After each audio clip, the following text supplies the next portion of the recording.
It's almost, it's saying that it's setting up. And then let me make sure I have your bio up.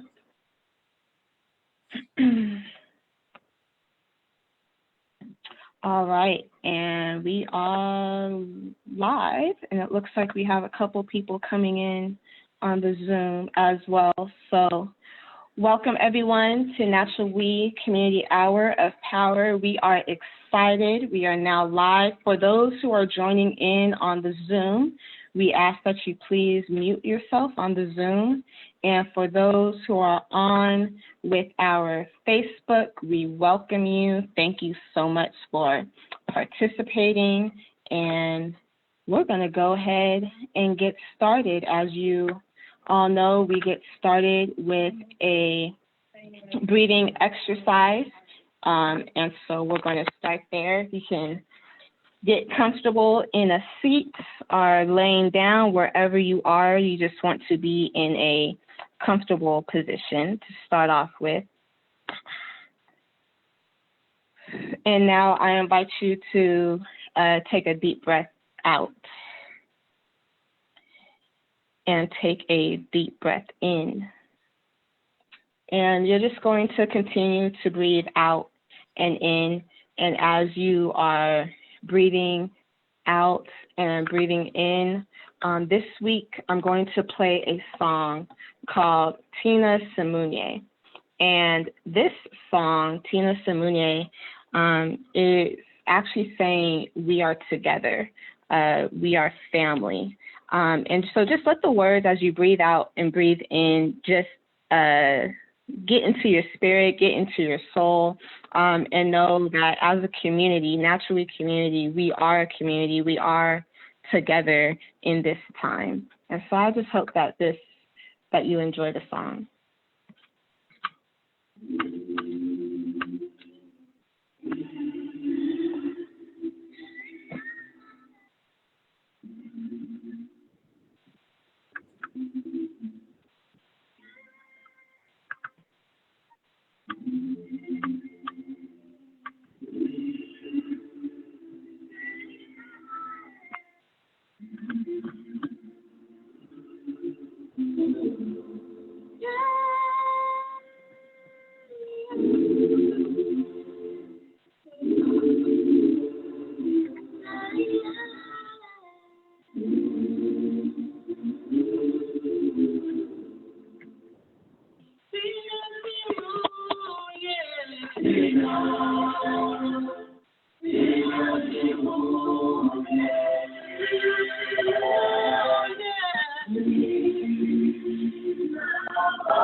All right, so we thank everyone for joining in and listening to Tina Simunye, that we are together.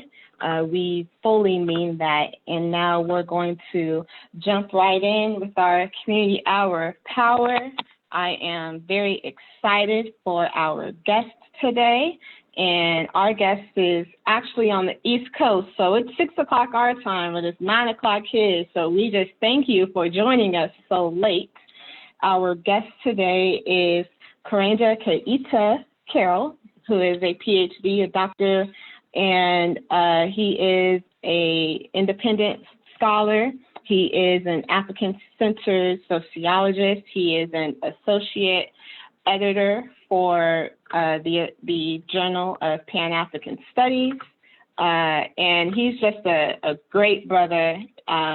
It's great to know him. I'm going to read a little bit of his bio. Dr. Carroll is an African-centered social theorist who is thoroughly committed to the African-centered imperative, one that is grounded in the creation and utilization of culturally specific frameworks in order to understand and create solutions for humanity. Dr. Carroll is committed to academic excellence and social responsibility as originally articulated by the National Council for Black Studies.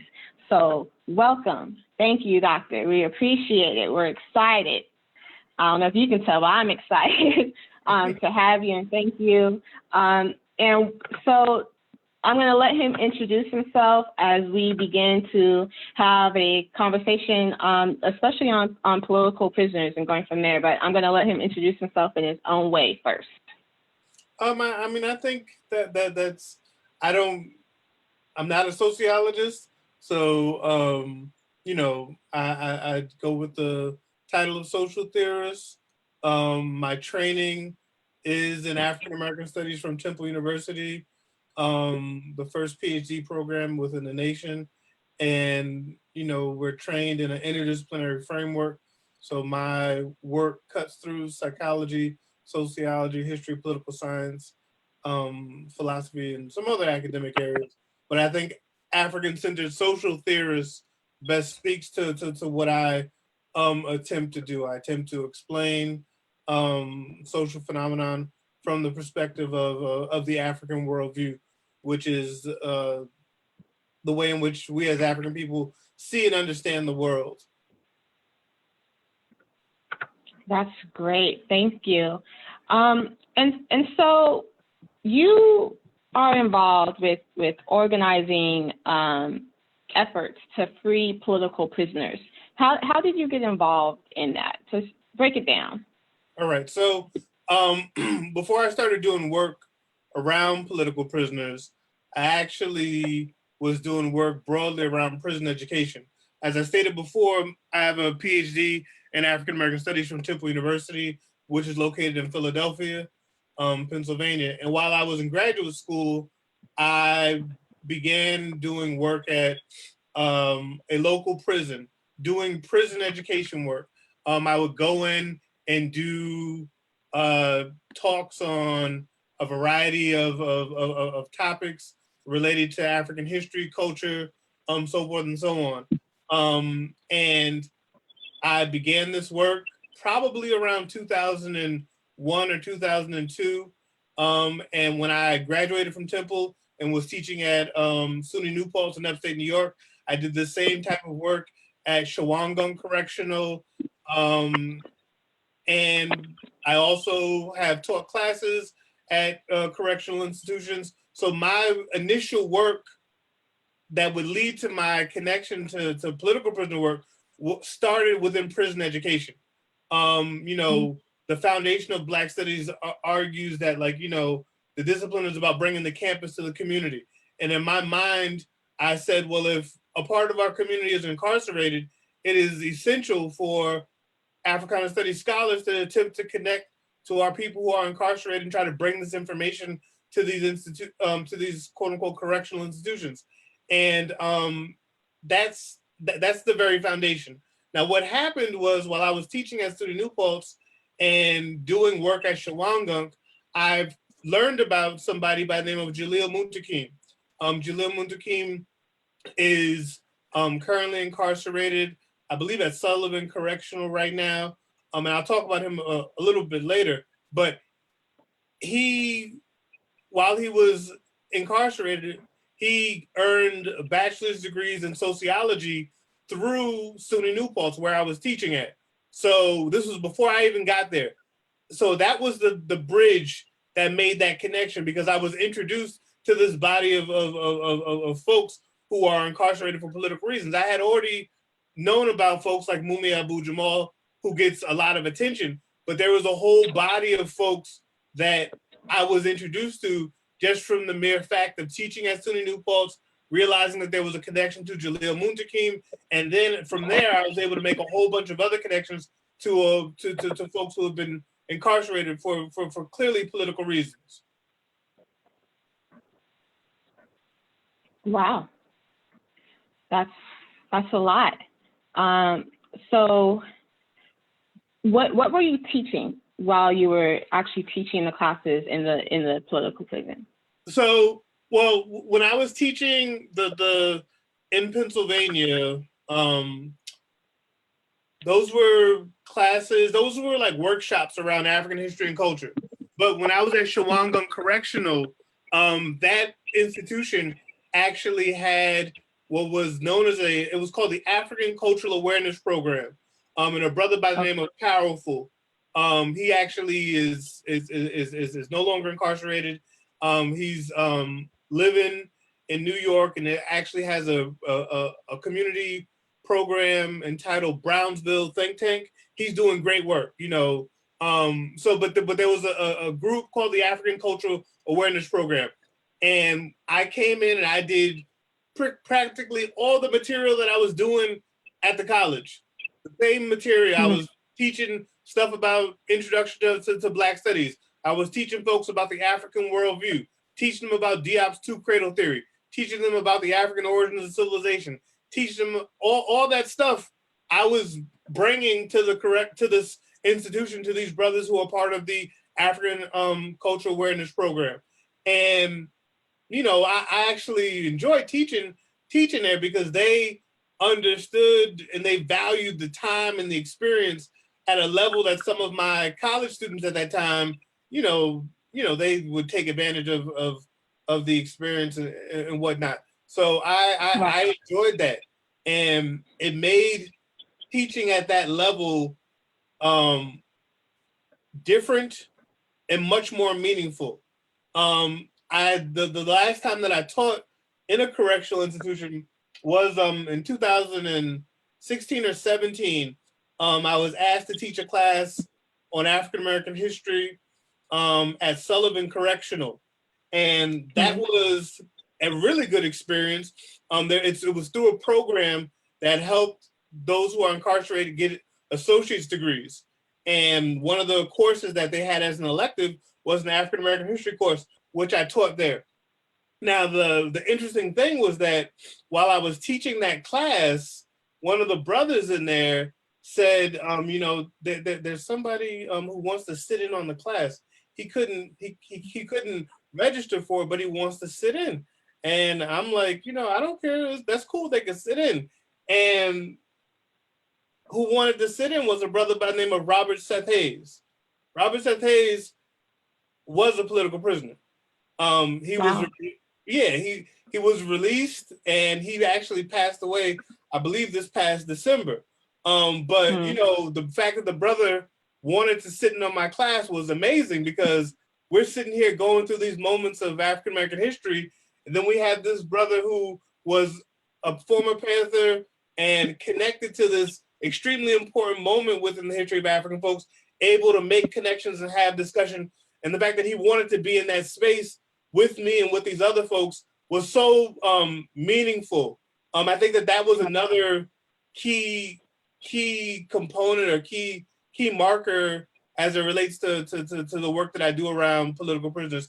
Meeting folks and having these connections means that this is not just an academic exercise. This is about real life engagement of folks. You know, within the last 2 to 3 years, I've made a very strong bond with a brother by the name of Ochiri Lutulu, who was incarcerated at in New Jersey at Trenton State, and he's become a mentor to me, extremely accessible. And you know, the fact that I have this access to these folks becomes important, because it is like one thing one of my mentors, Greg Carr, has said. He said, like, you know, he was giving a speech, and he said something along the lines of, we need to realize that a lot of these folks that we talk about, they're still alive. They're living. And it's our responsibility to speak to them and connect with them because they're living history. There are things that they talk about and that they have the ability to share with us that are not found within a book.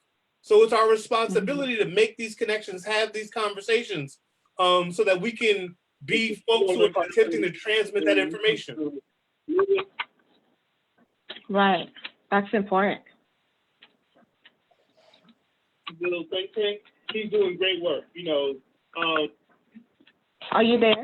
Can you hear me? Yep, I'm here. Okay. It looks like we're having a couple technical difficulties. So if you see me looking down, I'm trying to get it back, the live on Facebook pause. So if anyone is still watching on Facebook, if you can type in the comments and let me know if you can actually see and hear us, that would be great. So you're teaching these classes, you're finding a mentor, a political prisoner has set in on your class, but what makes a political prisoner a political prisoner? So you and I both teach in Black studies and Africana studies, and we use these terms, right? And it's just like, and we've heard, you know, when people in the 60s and 70s when it's free Huey, right? But what makes a political prisoner a political prisoner? How does an individual get that label? I'm gonna give you two definitions that I think will be helpful, and these two definitions come from actual political prisoners. So I'll give you the one which is easily accessible because I've got it right here. And this one comes from Sundiata Acoli. Let me give you a little bit of information. Oh, I'll give you the definition and then I'll give you some info on Sundiata Acoli. Sundiata Acoli defines a political prisoner as an individual who has been jailed either for their beliefs or for their speech or for basically their political ideas and concepts. That is a person who has been incarcerated for their beliefs, for their speech, or for basically their political ideas and concepts.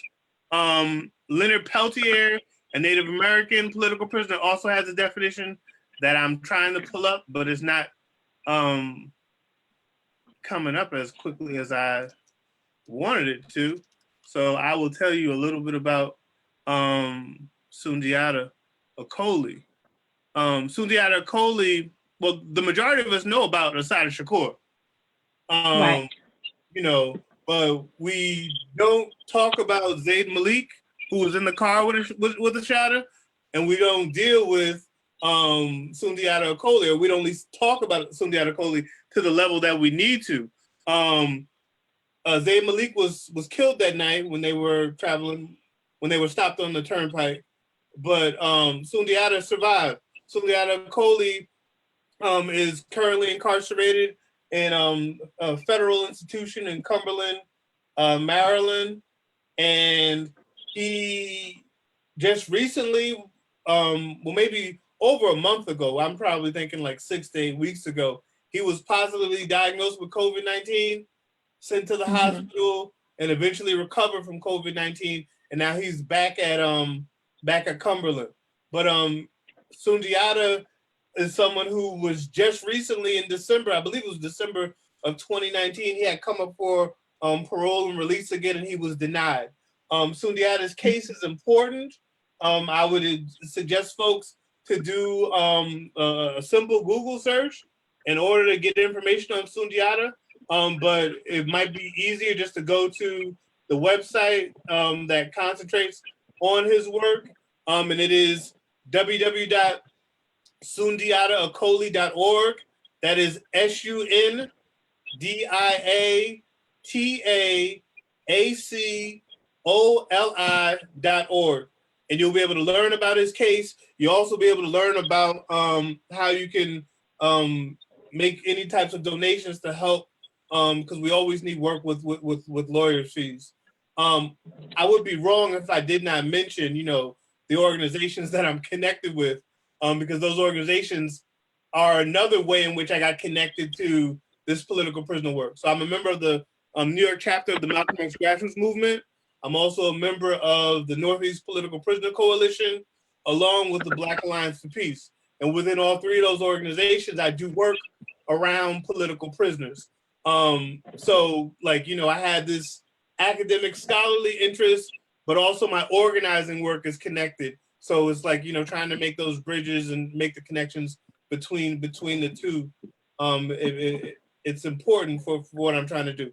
But that definition that Sundiata provides lets us know that there are people who are incarcerated because their ideas, their actions go against the state.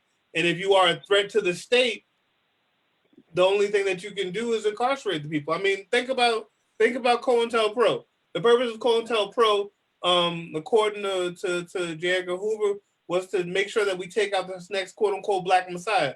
But at the same rate, COINTELPRO was disrupting Black radical organizations. They were either attempting to assassinate folks, and we have a litany of folks who were assassinated through in connection to COINTELPRO. We also know that they were trying to destroy people's character. Okay. And as we destroy their character, we then, devalue their potential contributions. On top of that, you have the ability to incarcerate folks, or you make people leave the country. And those four means are the reasons why we have people who are political prisoners who are incarcerated for their beliefs. And we also have folks who are in political exile, such as Assata Shakur, such as the O'Neills, so forth and so on. We have other folks who are not able to do the work that's necessary for political reasons because they were seen as a threat to the status quo within the United States of America. So I know you asked me to define what a political prisoner is, and I gave you that, but there's a whole context that we need to understand for who political prisoners are and why they exist within this current moment. I mean, why they exist historically and within this current moment. And I'll add to that and state that right now, the FBI recently created what they refer to as a Black identity extremist. Right, I was just going to get that. Mm-hmm. Keep going, brother. You're ahead of me. Go ahead. So this notion of a Black identity extremist is literally trying to criminalize activism in the interest of the Black community. And I forgot the brother's name who they got on this. They got one brother on it, and I think that he beat the case. But a lot of the work that's going on within the streets and organizing folks, some of that work, probably according to the FBI, could be labeled Black identity extremists. So we need to be mindful of how the government will try to criminalize folks who are just trying to be free people. And we don't deal with the history of this nation and deal with the fact that, if you're an oppressed people, just like the so-called quote unquote founders of this nation, they attempted to resist their oppressor. The same thing goes for African people. We have the right to resist our oppressors by any means necessary.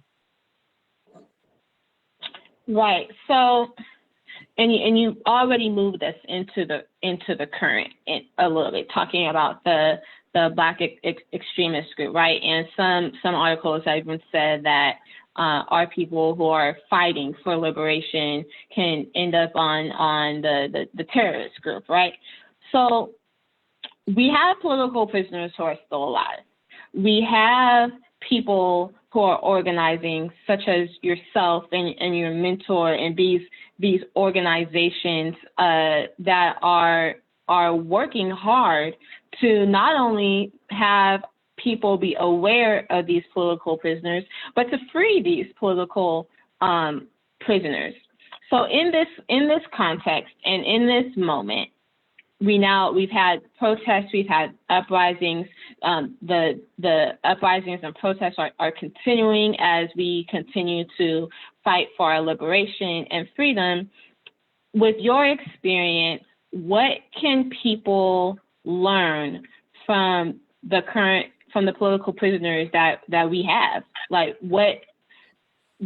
How do we use this information of knowing that that political prisoners exist, that the government is going to throw people in jail for their, not only just their beliefs and ideas, but also putting them out there and fighting for it. What do we learn from in this moment? And I'm especially thinking about those who are continuing to march, right? Who are continuing to be on the front lines, but also those who are pushing out their ideas, those who are being advocates for Africana studies and continuing this work.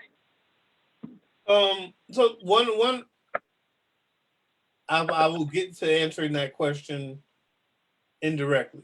One of the things that I've been like trying to deal with and challenge, especially within Africana studies circles, is the fact that we actually talk about, discuss, and teach the lives of political prisoners.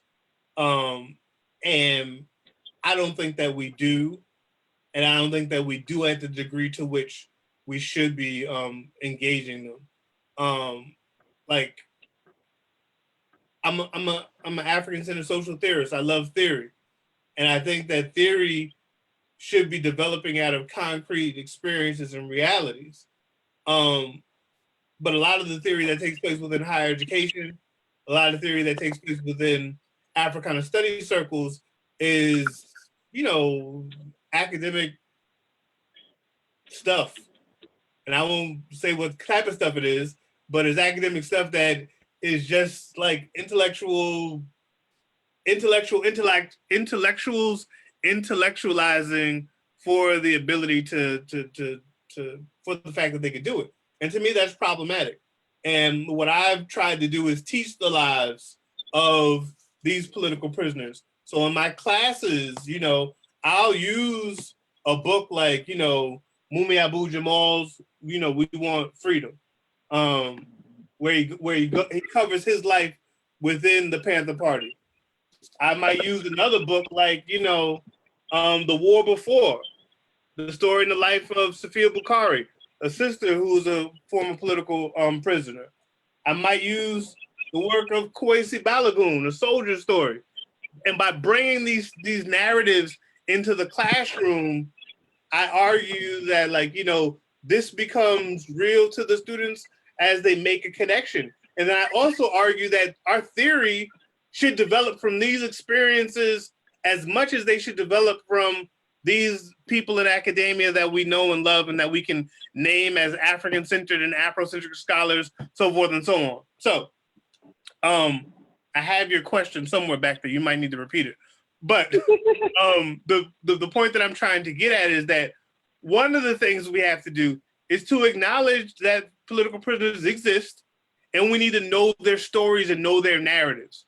I believe that we don't necessarily know their stories and we don't know their narratives. We might be able to drop the fact that the Black Panther Party exists, that Black Liberation Army exists, that they had a free breakfast. We might be able to talk about all those great things of the Panthers and BLA, but when it deals with the life experiences of folks who are part of the party and folks who got incarcerated because of their actions, we don't talk about those people. And we need to talk about them and their experiences and what they were trying to do. Because on top of that, these folks who are incarcerated for political reasons are also producing work and literature that talks about our continued freedom. Jalil Muntakim is probably one of the most prolific. Well, Jalil, also this brother Russell Maroon Schultz, these people are producing work and they're talking about how do we understand the condition that we're in and how do we change these conditions. So my argument is that we need to know these experiences. We need to know the explanations that they're trying to give for the moment that we're in, and we need to be talking about these folks regularly. As much as we want to talk about a Cornel West or a Michael Eric Dyson, we should be talking about Russell Maroon Schultz. We should be talking about Sundiata Kohli. We should be talking about Sophia Bukhari, Jalil Muntakim, so forth and so on. So we go through all of that for me to tell you what are the lessons or what I think we can learn and what messages we get. I don't have a specific answer, but we can circle around one. Number one, go ahead. Well, so part of the question the reason why I asked the question is that I feel it would behoove us to not be naive and to expect that as we continue to fight for our liberation, as we continue to make demands and free ourselves from oppression, so on and so forth, I'm not trying to put stuff out in the atmosphere for it to come to pass, but it's not, when we learn from history, then we realize that even in the present, then somebody could become a political prisoner for fighting for liberation and putting the ideas out. So what do we learn to not only be aware that this could happen, but how do we potentially support those who might become? Well, I mean, we support. So there's another question in there that I think you might have asked before that I will get it. But I think that it's about knowing the narratives and be able to make the parallels between what's going on now and what happened in the past.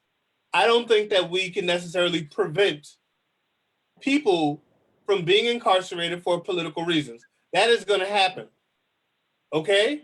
And because it's going to happen, we need to know that and be prepared. One of my mentors said very clearly that he recognized that there was the potential for him to be incarcerated for his political beliefs. So he prepared himself for his incarceration so that his incarceration would not be mentally taxing on him. And I think that that's a part of it. We have to realize that there comes a level of risk.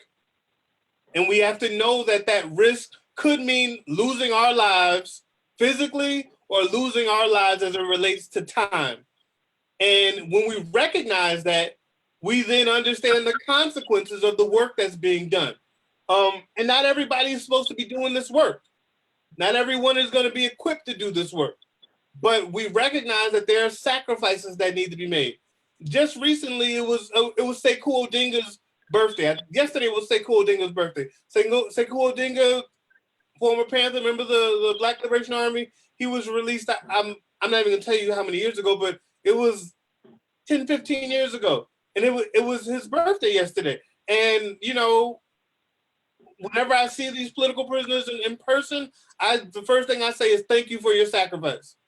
And we have to realize that the very foundation is that if you're doing this work, you have to be willing to sacrifice something. And no one can tell you what you're going to need to sacrifice, but you have to know that there's going to be a level of sacrifice that is necessary in order for this work to move forward. Because our ancestors sacrificed a lot, okay? Right. And if they were able to sacrifice that much, then we should be able to sacrifice just a small component in order to take us to the next level. So I think the lessons that we gain from political prisoners as it relates to this current moment is the fact that we know that sacrifice is necessary and we have to be able and willing to risk it all. And when I say risk it all, I don't mean doing some reactive, emotional foolishness. I mean to be strategic and organized in actions and know that that there are consequences or potential consequences with those actions. Well, I'm glad you mentioned the strategic and the organized. While we know that things happen when we study, you know, for instance, the Panthers, when we study even Dr. King and Malcolm X, others, there were strategies. There was even discussions on, you know, so who's going to go to jail this time around? There was talk about, okay, where is the bail money coming from? It's being done. It's being, like you said, it's sacrificed and expected. And so when we even think about continuing the marches, continuing the protests, and I'm not saying stop them, but when we think about going out there, are we are we also thinking about the risk? Are we also learning from our freedom fighters, our political prisoners, and deciding for ourselves if we are willing to go out there, or is our role someplace else? Oftentimes I tell my students, like, if every single person was out on the front line, where would the journalist be who's actually going to tell what happened from our experience and perspective? If every single person is out there on the front line, who's going to defend the case? Because we need lawyers. Who's going to be the doctor who goes in and examines our freedom fighters so that it's not we already know about medical apartheid. So we need everyone in the actual own roles, and we thank the sacrifice for all of those, and the sacrifice that comes with each role, as well, and especially the sacrifice, the mental toll it takes when you're incarcerated as well. I mean, but it's like I said earlier. I said everyone has a role, and not everyone is equipped to be doing every single thing. And I think, when we are organized, we recognize who can do what and who should be doing what, and who is able to make certain levels of sacrifice. So there's certain people who should not be dealing with police at all. You follow me? Like, if you're an organizer and you're doing this march and protest and you got a record, you don't need to be there. You don't need to have any interaction with any police officer or any aspect of the law that can take you further down that road that you have already been down. But, it takes that level of organization that we need. And I think that there are organizations like that. And I'm thankful to be a member of the Malcolm X grassroots movement that has been around for a long time, and as elders that are within the organization that mentor younger folks to help navigate and moving through these type of situations. But this is necessary. And, my critique and my issue with some of the stuff that's going on and has been going on over these past couple of weeks is that people are just coming out of some, emotional reactive thing. And reaction is only going to get you but so far. Because once you say that you've gotten what you wanted, you need a plan in order to put this to get this thing going. And, for me, this is connected to all this stuff that's going on with these corporations saying that, we're going to, we ain't going to have Aunt Jemima on the syrup. And, this company decides to give this money to Black Lives Matter. I was so perturbed when I would click on a link, whether YouTube or whatever, and they have this thing up at the top talking about how they support Black lives and all this other foolishness. Like, we have to be able to see through that, okay? In the context of capitalism, these people are going to be exploiting our oppression and our attempts at getting free. Even this whole movement towards Juneteenth being celebrated by everybody and their mother, there are white folks who are going to benefit from the mass celebration of Juneteenth. And we need to take this into consideration. But I think sometimes when we deal with that reactiveness, we get caught in the moment and we're happy and we think that this is progress, but we don't necessarily see the large picture and we don't see the long goal. Because if you saw the large picture and the long goal, symbols are important. I get it. But I'm concerned with trying to destroy white supremacy at the philosophical and at the philosophical level and at the foundational ideas level, because ideas impact behavior. Ideas impact the external expression of things. So what we're doing by coming at symbols is chopping at the physical manifestation and not getting to the ideas and the philosophical foundations of those things that develop. Right. So I think I've talked to you about this before, where it reminds me of Amos Wilson in Falsification of African Consciousness in his section where he's talking about Black History Month. Mm-hmm. He's not saying don't celebrate Black History Month, right? But he is cautioning on what happens when Black History Month is celebrated by your oppressor. And we see what happens when it is celebrated by our oppressor. We see that Dr. King is limited. He's limited. We don't even talk about what actually led to his assassination and the work he was doing, and how he talked about, that there needs to be temporary segregation to amass power for Black people, or when he said that he feared that he led his people into a burning house, right? And so I also parallel that with Juneteenth, not saying to not celebrate Juneteenth, but also be mindful and use and learn from Amos Wilson's word of be careful when the oppressor is celebrating Juneteenth, right? Be careful. What does this mean when we celebrate that Aunt Jemima is being the symbol is being changed? And let's be real, it's also changed before. It was just a softer version of the meaning as well. And now Ben Carson, right? And to the point where now it's a meme and it's a joke, where now they're putting Candace Owens' face on it and Ben Carson's face on it.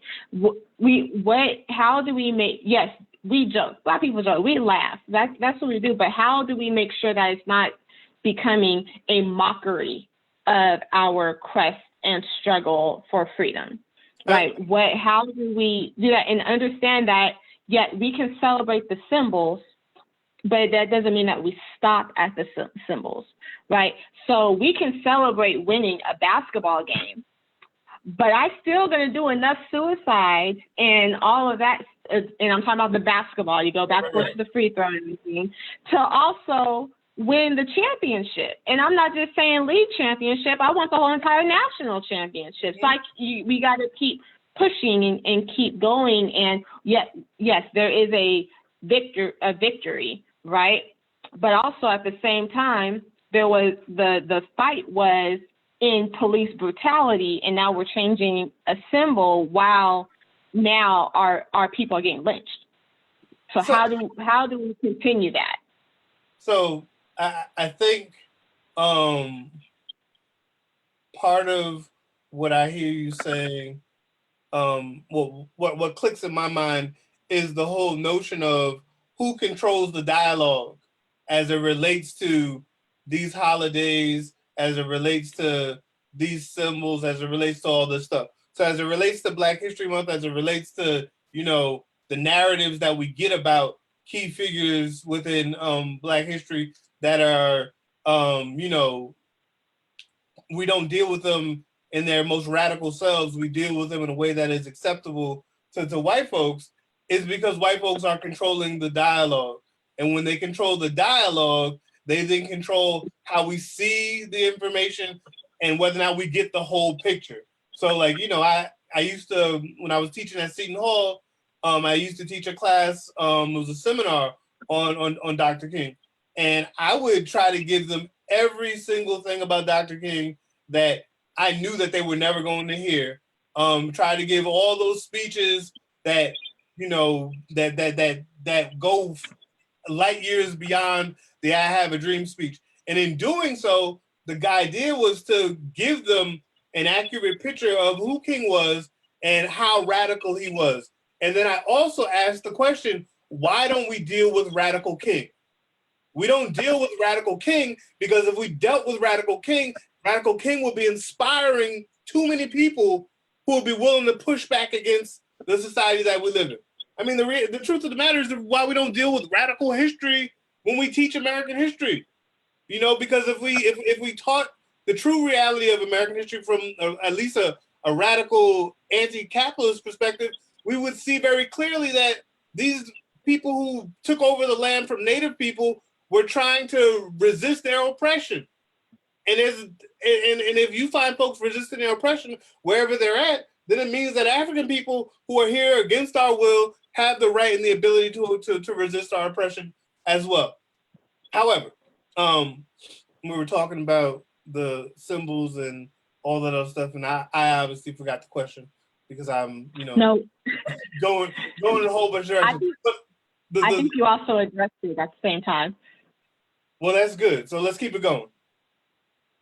Well, we actually have a comment that's actually going back to when you talked about not everyone should be on the streets, especially as it pertains to those two records. So the comment is, I think it depends on what kind of record a person may have, and depends on the degree of how much they want to get involved with protesting against police brutality. Then again, a person's criminal record does not necessarily have anything to do with police brutality as a whole. Yeah, so like how I operate, I don't want to deal with police at all. Okay? So my thinking is that if people have a record, that if they interact with the police again, or they interact with anything that could be labeled illegal, that they have to get sent back, then that's not good, because I don't believe in prisons, and I don't believe that people should be in prisons. So that's my thinking. Yes, it depends on what you've done in the past, but the idea is that nobody wants to be returning back to any level of incarceration. So it's kind of like one of those, like you said before, you got to make your decision, right? Yep. You have to, but also that you also make an informed decision in terms of, and when we think about it, a lot of our leaders before also thought about this, right? When we know that I forget the sister's name right now, but we know that there was one before Rosa Parks. Claudette Colvins. Excuse me? Claudette Colvins. Yes, but there was a decision that was made that Rosa Parks in terms of pushing this forward. And I'm going to parallel this in a minute. I know it seems I'm going back. And so now thinking in the present, those who are marching, those who are on the front lines, there's a decision that needs to be made, like you said, in terms of even if they believe that they should be out, even if they don't care about being, if this is their third strike or not, right? What is that going to do mentally, not only to them if they are reincarcerated, but what's it also going to do with their families, their friends, their loved ones? There are plenty of those who are probably willing to be out there, but they're making the decision not to be out there because, well, let me make sure I'm there for my kids so I can still raise them up and things. And yes, the issue is police brutality. Yes, the issue is the systemic racism that continues. It's also about being strategic and in this war and the multiple front war that is in. There are many who have been incarcerated and have records who are now writing. As you said, you showed up all of the books, right? Those who are on the outside and who have gone on to get degrees so they can teach, and are those who have gone on to do other things. So I think that it's not black and white. It's shades of gray. And in your case, you're like, nah, like don't go to jail. Like there's more to life than just being incarcerated and coming there. And then for others, they're like, well, that's where I'm at. That's what I'm going to do, and that's where I'm going. I actually think the way that you laid it out earlier by saying that where's the journalist who's going to be writing this narrative? Where's the doctor that's going to be taking care of these people? Where's the lawyer that's going to defend them? That's probably the best way that I've heard somebody explain why everyone does not need to be on the front line. Because if everyone has a role, we can't have the same role.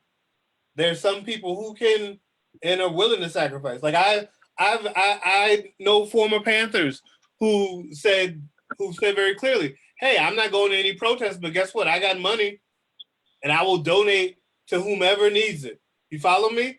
They recognize their role. And I think sometimes people either want to do everything or people want to be at the front. And they might want to do some other stuff in between. But those are the two things that become problematic, where we have people who want to be leaders and they don't know where the hell they're trying to lead folks to. And then we got people who just want to be in the mix of everything.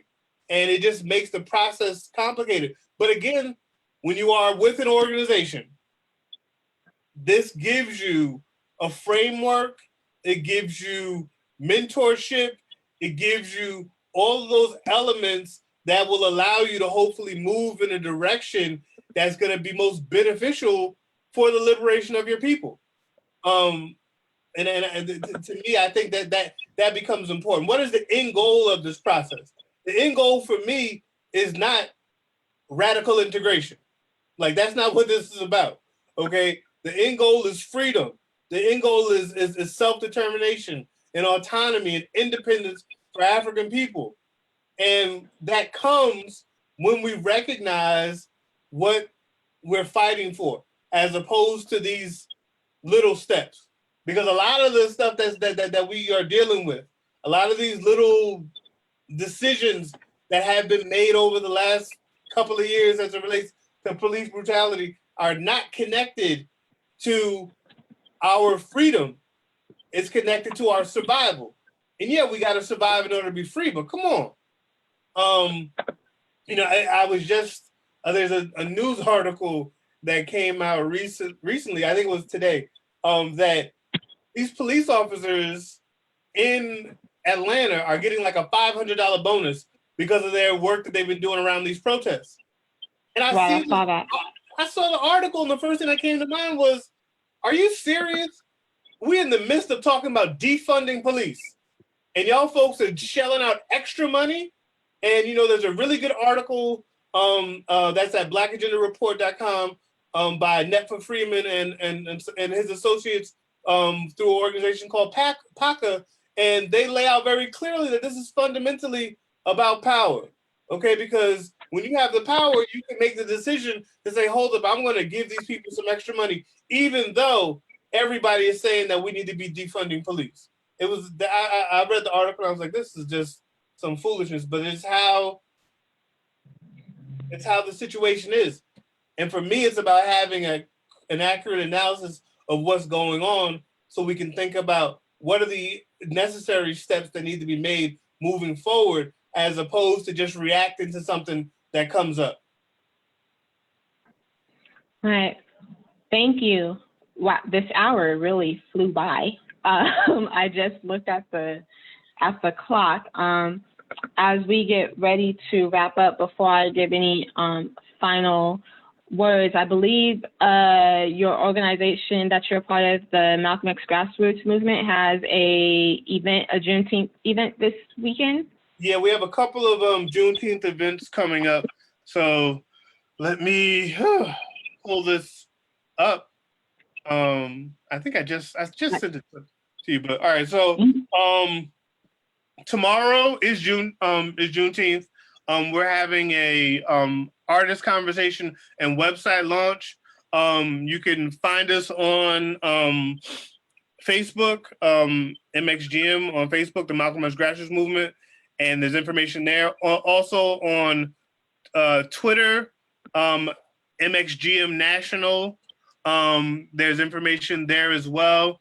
But tomorrow, with the website launch, we're also going to have a dance party, or online dance party, with one of our members, Brother Onachi, out of the Philly chapter of MXGM. He's going to be the DJ, and the co-host is going to be Ifaji, who was a part of the she actually did the co-host for our Malcolm X Day program.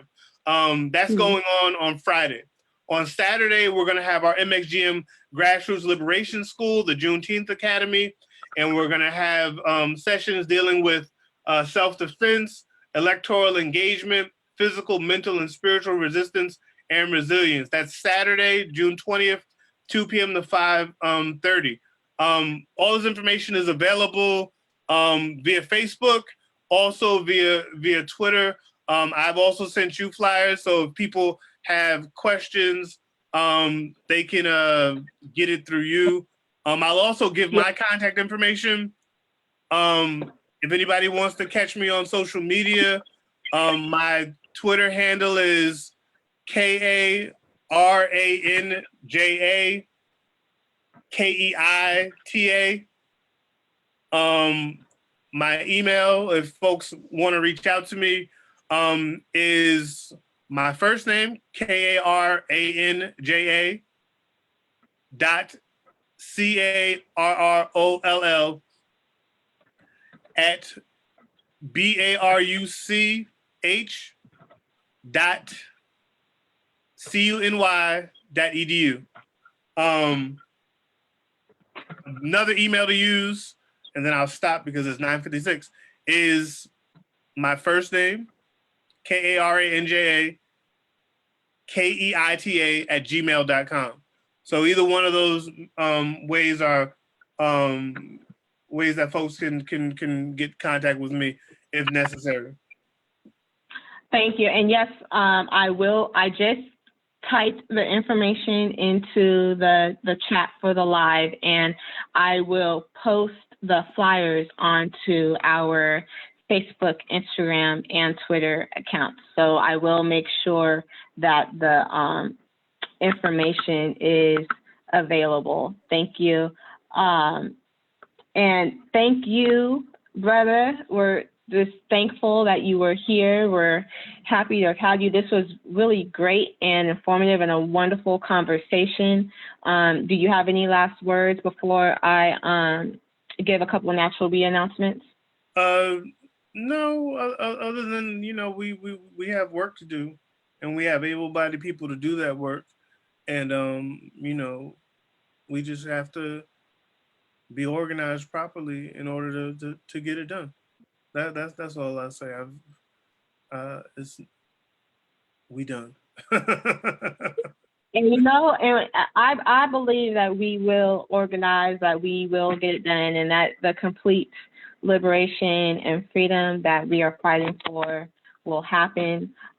With that, thank you to everyone who joined, and I am going to shout out Brother Darif Jameson, yes, who is just an absolute jewel with the Association of Black Psychologists and everything. So I'm going to message you later, but I do want to shout out that he is listening today on the Zoom. So thank you, Brother Jameson, and thank you everyone who tuned in. Once again, Natural Bee Community Hour of Power every Thursday at 6 p.m. As you see, we just have great topics, great people on the line, and it's just always a wonderful time. Our next one will actually be talking about fitness with Marcus Cargill next week of Cargill Fitness. So we are excited for that. And we'll see you guys next week. So take care.